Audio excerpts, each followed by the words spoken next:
They say you are what you eat, so I don't eat chicken feet. But I love me some of Grandma's pickled beets. Well, cut it up, put it in the pan, throw it over your shoulder and see where it lands right here in Farmer's Kitchen. Maters, taters, beans and corn, the cows in the barn and the sheep's been shorn, kids in the barnyard chasing Grandpa's chicken. Spices, slices, cuts and dices, gonna slash your grocery prices right here in Farmer's Kitchen. Help you grow your garden good with recipes to suit your mood. Try some grub you've never tried before.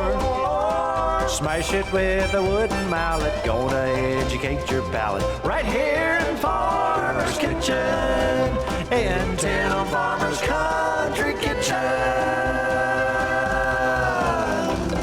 We're gonna cook something good now. Hello and welcome to the Farmer's Kitchen. We're the farmers. This is our kitchen. This is not a set, and we're cooking dinner. That's right. Because Mrs. Farmer, I'm starving. as usual. Generally what happens when we eat dinner is if we're making Italian, what will I turn on? Italian music, If we're making Asian food, Asian music, if we're making Louisiana food, Louisiana music. You like your music. you can travel without going anywhere. That's right. The other night we were out, we were so hungry, and she picked a Thai spot. That's right. I like Thai. And so we went to a Thai restaurant. Now I'm telling you this because that's what we have laying out here tonight. This is the country kitchen. Country people in Thailand eat interesting food. They do. We tried to pick a dish when we were in there to kind of expand our taste. You picked the dishes. Now, You didn't tell I've me. had this for years. This used to be my favorite dish in the Thai restaurant. I trusted you to pick. It was a drunken noodles. It's called pad ki mao. Ki mao means drunken. There's no alcohol in this dish. Back in the old days when people, they assumed, I guess, when they had too much to drink, but they would come home and try to eat something that would, lots of carbs, Okay. so they could not So have that's a why it's hangover. drunken chicken. I get Drunken it. chicken. Okay. So drunken this, chicken. I guess, was a popular dish for those who drank too much. So it's a spicy dish. And I got it spicy. Yes, you And when it did. came to the table, my eyebrows were on fire. You pushed it over to me, and I didn't know what it was going to be like. She does not like hot food, as you know No. that.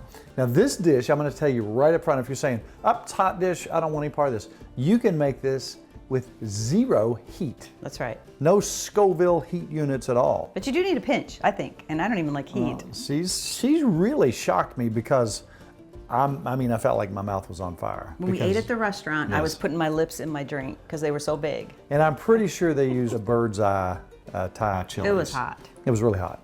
And on the Scoville heat unit, you rate a pepper, how hot it is. For example, if you had this like a sweet pepper or a bell pepper, which we eat, there's zero heat units. You can just eat those. It's just sweet. When you bump up to, say, jalapeno, that's varied. It can be 2,500 to 8,000 plus. Wow. How many SHUs do you think there is in a Carolina Reaper? I have no idea. 2 million. Okay, you didn't Scoville buy those. heat That's units. not those, is it? No. Okay, good. But the bird's eye peppers that they use sometimes in a Thai restaurant, generally they're 50,000 to 100,000. We picked out some peppers at an Asian market the other day. And if you have one in your area, go in and shop around and look for some stuff. Now, sometimes there's a little language barrier and it's tough to find. But the basil in this dish is what really makes this. Oh, yes. Now, you can use the Thai basil or the Thai holy basil. It's really pungent and peppery, and it has a flavor that's just unbelievable. If you don't have any of the Thai basil, you can use regular basil. If you don't want hot peppers, put some sweet peppers in. It doesn't have to be hot.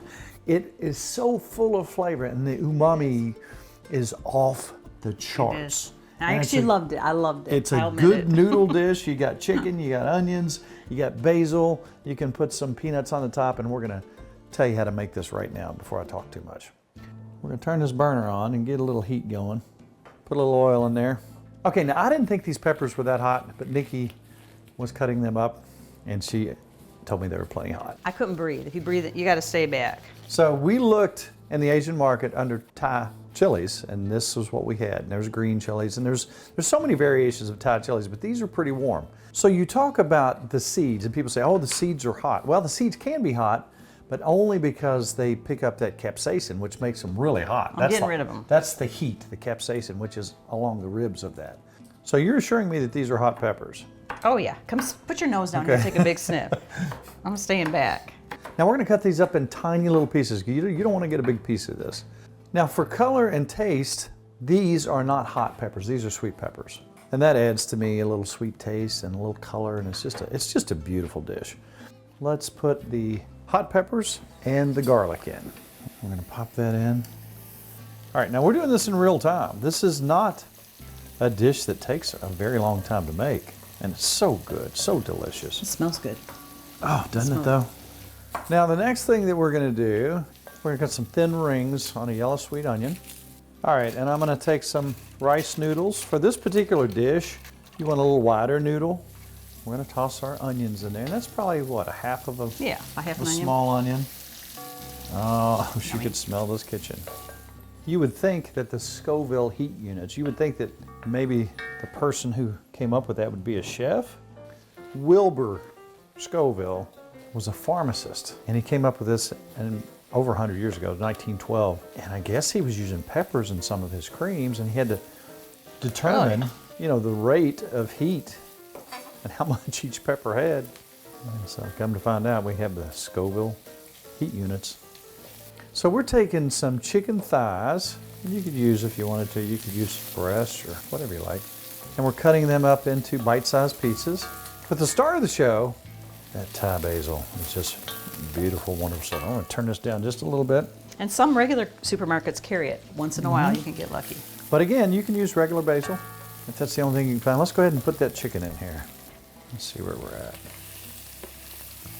Do it all. Use it all? Yeah, let's have it all of it. Don't waste it. All right, now, when you talk about your base flavors in this dish, we're coming in with, I think, one of the most important ingredients, and that's fish sauce.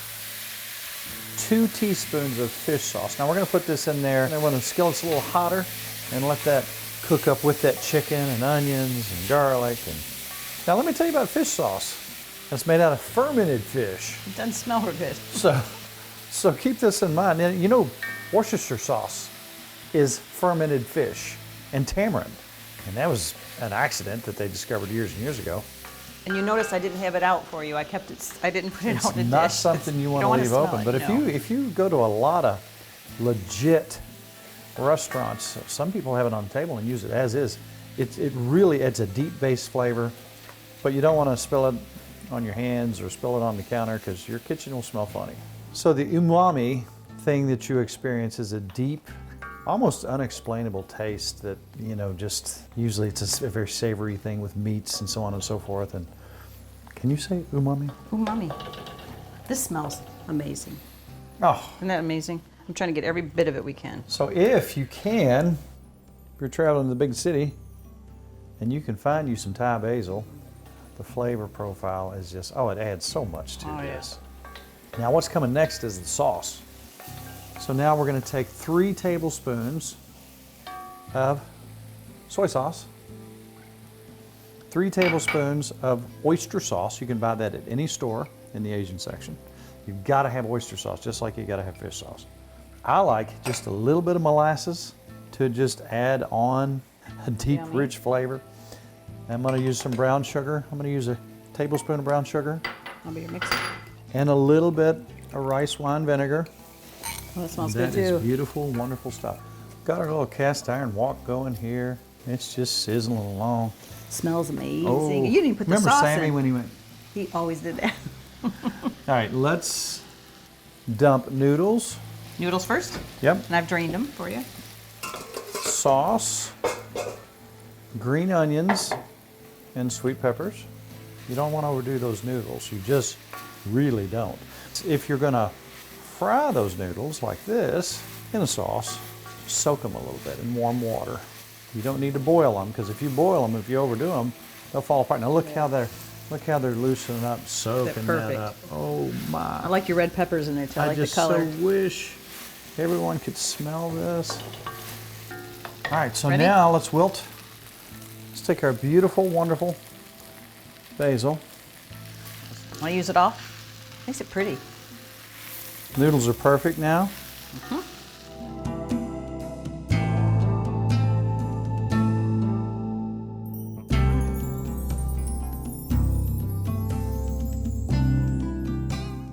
And to finish, Yummy. these peanuts, cashews. Look at that beautiful, beautiful dish. And if you wanted to, Nikki, you could bite right into Why don't that. you have a bite of those? You could bite. You could eat 2 or 3 of them. Good idea. That's almost too pretty to eat. That's a little hotter than you made earlier. It's good, Beth. The flavors that are here. If you don't like hot stuff at all, it doesn't have to be hot. You can put a sweet pepper in there, no peppers at all. But when you have those heavenly Thai peppers in there, those green chili peppers. It's hot, but it's like you want to eat more. There's something about it. It's like you got to have more of it. It's not the kind of heat that makes you shut down. No. You feel maybe feel a little bit of sweat here, but look at that beautiful Delicious. plate, that wonderful food. I think we should probably turn the cameras off and eat this because I don't want you to starve to death. And I need a glass of water to go with this. Okay, let's eat this and we'll be back in a minute with a fun dessert.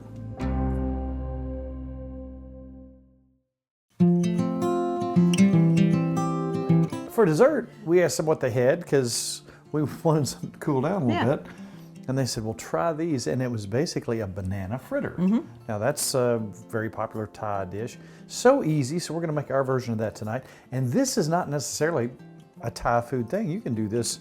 It's not a real super sweet dessert, but it's kind of a doughy, donutty, Like a wonderful little thing. donut with bananas in So let's it. show them how we do that. All right. So I have got a half a cup of flour here. And right Just here. all-purpose flour. Yes, all-purpose flour. Okay. And I've got a tablespoon and a half of sugar. Put that together. All right, and then I have half a teaspoon of baking soda, half a teaspoon of baking powder, and a 1/4 teaspoon of salt I've mixed together here. Alrighty. That's our fry. And I'm also going to add for flavor a little bit of nutmeg. What do you think? We can taste nutmeg in that. Yeah. I was pretty sure that's just a dash, right? Yeah, just a little bit. Give it some flavor. And I like cinnamon too. Gotta have some cinnamon. Gotta have some cinnamon. So that's our dry. Now, you know how you have bananas laying around? See how these are getting a little brown? When you usually do banana bread, we're going to do banana fritters instead. And this is really, oh, well, you'll see here in a minute. Delicious. This is one of my favorite things. Sometimes I don't like stuff that's real sweet, unless it's oatmeal cookies, or chocolate cake, or apple pie, or pecan That's true. pie. You got a problem with that. All right. Especially oatmeal cookies. What'd I Those do? are really sweet. They're sweet. I just lied. I'm sorry. Okay, 1 banana. We're just gonna make a single recipe of this. And you know, as you kind of smash these up, they get kind of juicier and juicier. A beautiful bunch of ripe bananas. That's right. And this is a tasty little treat. Yes, it it's is. just a tasty little treat. Now, while I'm mixing this, I'm gonna take one of our chicken eggs. Let's add that. So that's, right now, that's just banana and egg. Banana and 1 egg. I have a tablespoon of cream. Could be half and half milk. And also a tablespoon of butter that I've melted if you want to dump that in pour here. that in? Yeah, Gotta have your butter. gotta have butter. I still got a couple chunks in here, but I think we're okay with that. Now we're gonna add The dry stuff. our dry stuff. Just gonna pour it all in. Do you need a whisk? Or are you good to go? I think the fork will be okay. What do you think? One more thing. That was your idea too. This is a Kelly great reminded idea. us to put that in there. Gotta have some, just for fun, coconut. What was that, a tablespoon? Probably, maybe a couple. That makes it better. And you notice she didn't put 2 cups of sugar in there. No, not much sugar. The banana's so sweet. That makes it delicious. All right, smell that. Oh, yum. You know what it smells like? It smells like banana ice cream. Oh, it does, doesn't it? So that's ready. So all you It's do ready. is plop it in there. You let me know when the oil's Let me good. see. We shimmery? I think we can go. Shimmery? I think we can go. All right, you can make these as big as you want. Let's do, what do you think, like an oval size like that? There you go. So now you'll notice that because she put her baking powder and soda in there, they're rising. And again, we don't have a real high heat on this. These are going to brown nice and easy. They brought us sweet chili sauce to dip these in. I thought, I don't know about that. And then I dipped it in the sweet chili sauce. You liked it, didn't you? And I was like, I'm so happy. I kind of like powdered sugar. Oh yeah. That's kind of like a donut. And again, just enough oil to float them.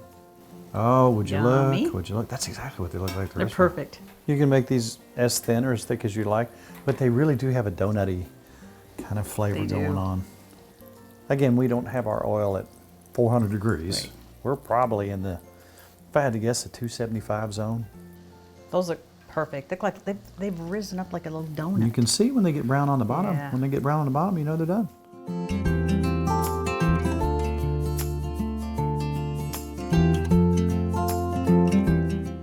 All right, do you want some chili sauce on yours? I don't. You probably do, don't you? Look at that. Oh, they're still hot. Too hot to touch. I really like that chili sauce on there. I'm just gonna eat it like a donut. Sweet chili sauce. Look at the middle of that. It's like a piece of fried banana bread, isn't it? I think it's better. It's like a donut too, yeah. It's really good. I really do like that sweet chili sauce on there. You know what I like about this? It's not too sweet. It's just, there's not much sugar. It's the banana flavor, isn't it? Makes it So really we should good. make more? We should, because there's not much sugar in it and it's all fruit. Oh. It's fruit. And we don't have to worry about double dipping because she's not doing that. Oh wow, delicious. I like the coconut too. Got a little crunch on the outside. That's perfect. That's hard to beat. I'm gonna finish making all these and we'll put them That's- for morning, for breakfast. What do you think? Do you know what? You could take that, you could dip that in an egg and make you a French toast out of it. Good It would be idea. out of this world. Think about that. Some more butter Make and them just a syrup. little bit bigger. I like that. That's how food ideas are born. Think about that. Roll it in an egg. Oh, that would be real. I'm gonna do That's that the tomorrow. bread. I mean, make them a little bigger. All right, so I'm gonna make some tonight. You'll do that for breakfast? Yeah. Okay. Yeah. That sounds great. Yeah. Sounds Woo. Know what we're having for breakfast? So you know, food is a journey.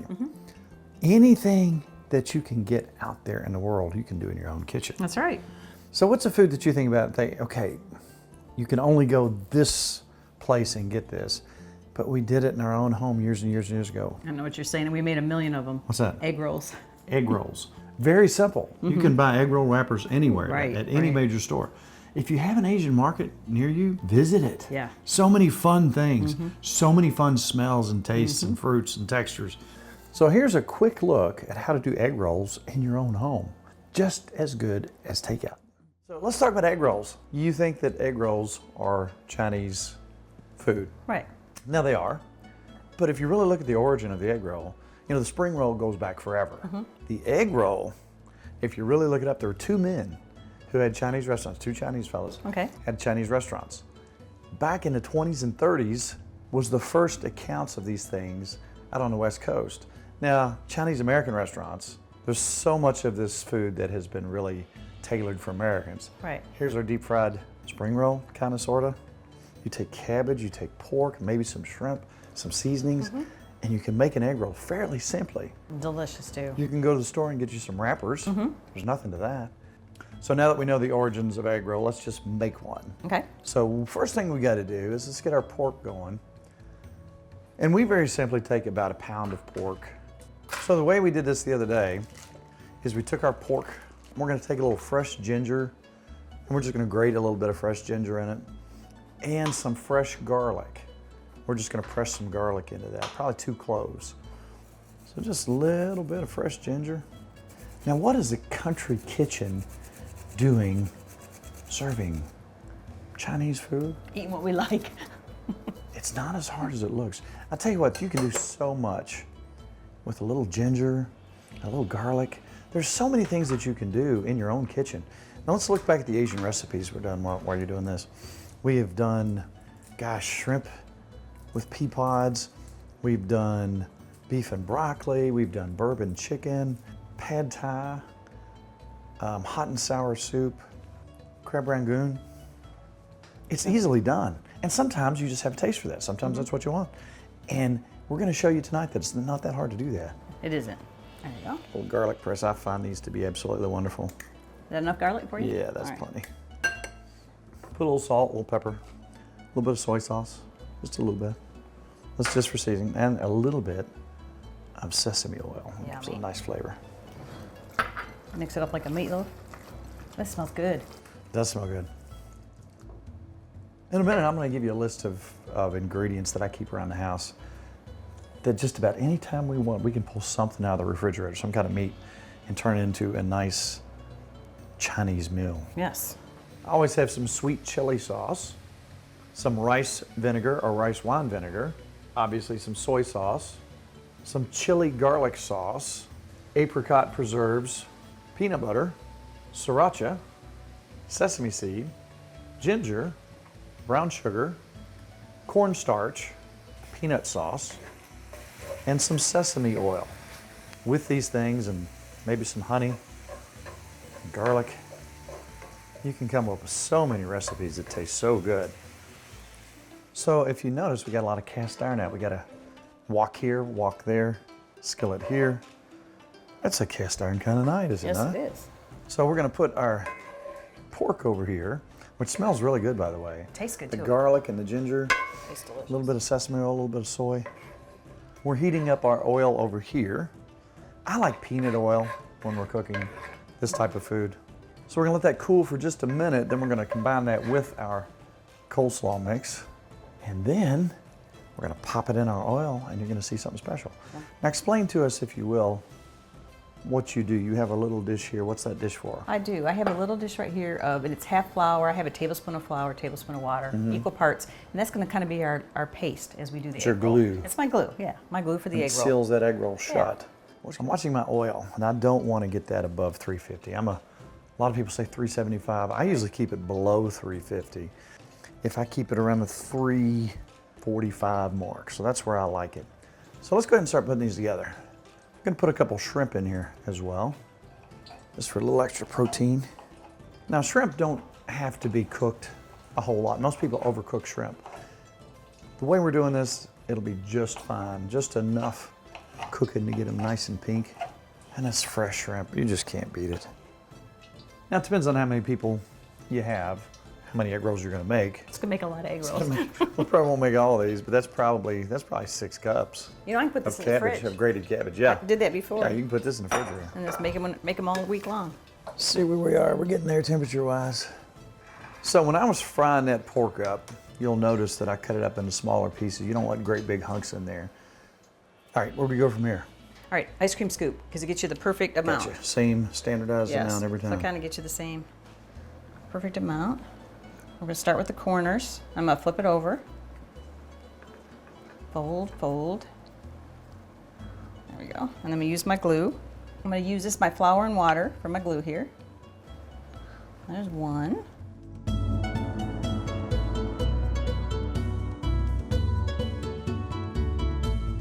Ready? Yep.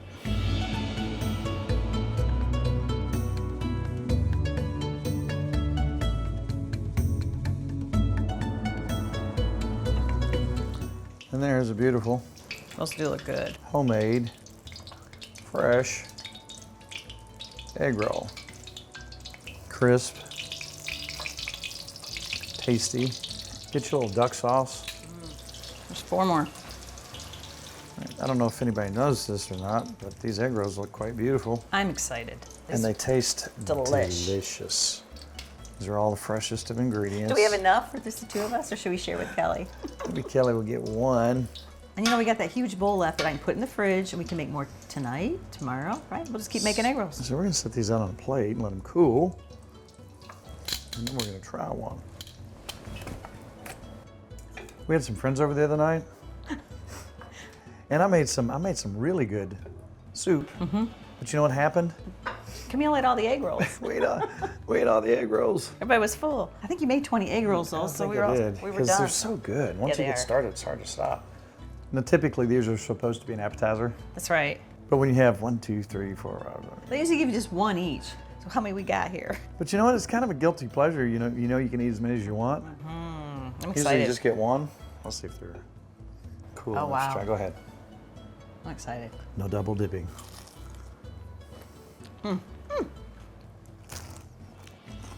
Wow. I got some shrimp. That is as good as any egg roll I've gotten anywhere. It's really good. Better. I know where everything came from. That's really good. So that's absolutely wonderful. Oh, I mean, I could seriously eat several of those. that's dinner right And there. I might. Now, duck sauce, you can make your own. You can make just apricot jam and some vinegar. Right. And mix it up, and you got yourself something good. If you want a little heat in it, you can put some red pepper flakes. These are delicious. We should probably save Kelly 1 or 2. Let's go. Kelly, have a half of one. All right. Sounds All right. good. There's one thing we can do to help the world. We can be kind to one another. That's right. There's nothing more important than that. It's contagious. And if you're out there talking amongst yourselves and you're running down the road in your jogging suit, I do that every morning. picking up roadkill, That's right. and somebody pulls up and says, Mrs. Farmer, how in the world did you make that particular recipe? And you'd say, TimFarmersCountryKitchen.com. there's a lot of recipes on There there. are. Also, if you'd like to talk with us, and we talk to a lot of folks on our various Facebook pages, Very difficult to get on. It is. How do you do that? You hit like. That's all there is to it. And remember, now that our half hour's up, it's all about Good times good friends. and really good eats. We'll see you next week. Tim Farmer's Country Kitchen. That's for Kelly. You can't have it. Oh, yeah.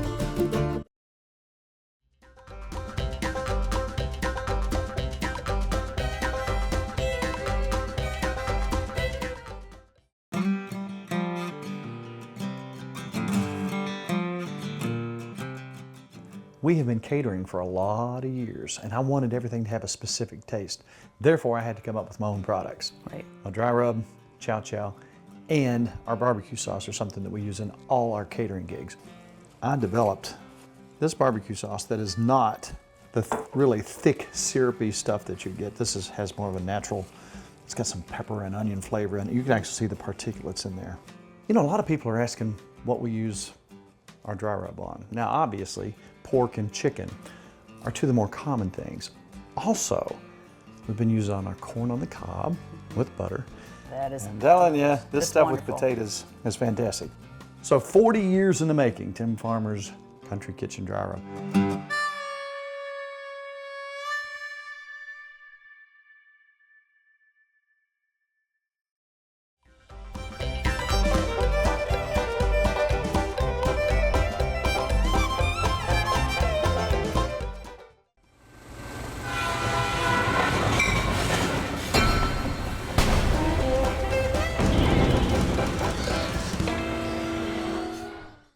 Funding for Tim Farmer's Country Kitchen is brought to you by Emerson Farms Country Store. Something for every member of the family. Ephraim McDowell Medical Center in Danville, Kentucky. Gulf Coast Connection. Seafood straight from the Gulf to you. The Spine Center of Central Kentucky. Wilderness Road Hospitality, Stanford, Kentucky. Visit Frankfort, Kentucky's spirited capital city.